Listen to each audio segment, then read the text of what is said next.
اصحاب کہف کے معنی غار والے کے ہیں۔ یہ چند سچے مومن نوجوان بچوں کا قصہ ہے جس کو قرآن پاک میں سورہ کہف میں بیان کیا گیا ہے۔ آج سے سینکڑوں برس پہلے کسی ملک میں ایک مشرک اور ظالم بادشاہ تھا۔ وہ خود بھی اللہ کو چھوڑ کر بتوں کی پوجا کرتا تھا اور دوسروں کو بھی پوجا کا حکم دیتا تھا۔ جو ایسا نہیں کرتا اس کو سخت سزائیں دیتا۔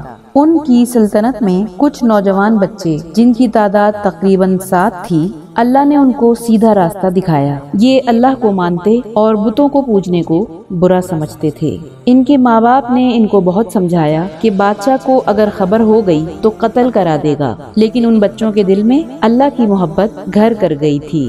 ماں باپ کی بھی نہ سنی اور اللہ کی تعریف اعلانیہ کرنے لگے۔ آخر ایک دن بادشاہ کو خبر پہنچ گئی۔ لڑکے ڈر کی وجہ سے ایک پہاڑ کے غار میں جا کر چھپ گئے۔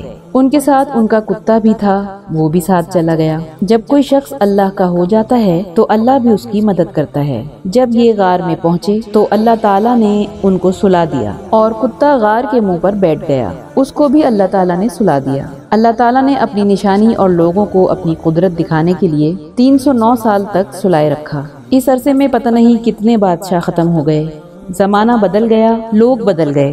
309 سال بعد اللہ تعالیٰ نے ان کو تھوڑی دیر کے لیے جگایا۔ انہوں نے دیکھا کہ سب چیزیں اسی طرح موجود ہیں جس طرح وہ سوئے تھے۔ کتا بھی اسی غار کے منہ پر بیٹھا تھا۔ ان کو بھوک معلوم ہوئی تو انہوں نے اپنے چند ساتھیوں کو سکے دیے کہ چھپ چھپا کر کسی طرح بازار جا کر کچھ کھانا لے آئیں۔ جب یہ ساتھی بازار گئے وہاں کی ہر چیز بدلی ہوئی نظر آئی۔ دکان پر پہنچے، کھانا خریدا۔ جب وہ سکہ دیا تو لوگوں کو بہت تعجب ہوا کہ یہ سکہ فلاں بادشاہ کے وقت کا ہے جس کو مرے ہوئے کئی 100 برس ہو گئے۔ لوگوں کو شک گزرا کہ کہیں کوئی خزانہ تو ان کو ہاتھ نہیں لگا، اور آہستہ آہستہ یہ بات اس وقت کے بادشاہ کو پہنچ گئی۔ یہ بادشاہ بہت ایماندار تھا اور اللہ کو اور روز قیامت کو مانتا تھا۔ اس نے لڑکوں کو اپنے دربار میں بلایا اور سارا قصہ سنا۔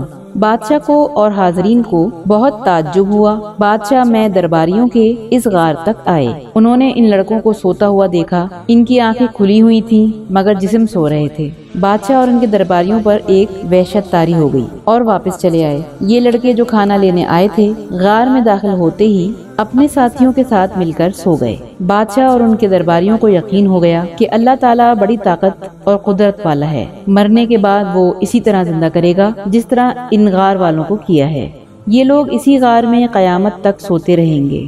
اللہ تعالیٰ نے اس واقعے سے ہم کو بتایا کہ وہ اپنے ماننے والوں کی حفاظت کرتا ہے، ظالموں سے نجات کی ایسی صورتیں پیدا کر دیتا ہے جو کسی انسان کے وہم و گمان میں بھی نہیں آ سکتی۔ ہم کو یہ سبق بھی ملتا ہے کہ جس شخص میں اللہ تعالیٰ کی محبت پیدا ہو جاتی ہے وہ کسی بڑے سے بڑے بادشاہ سے بھی نہیں ڈرتا۔ تو آئیے ہم سب بھی اللہ سے محبت کریں اور یقین پیدا کریں کہ ہر کام اسی سے ہوتا ہے، اور جو کچھ ہوتا ہے اور جو کچھ ہم دنیا میں اچھا یا برا کام کریں گے قیامت کے روز ہم کو اس کا بدلہ ملے گا۔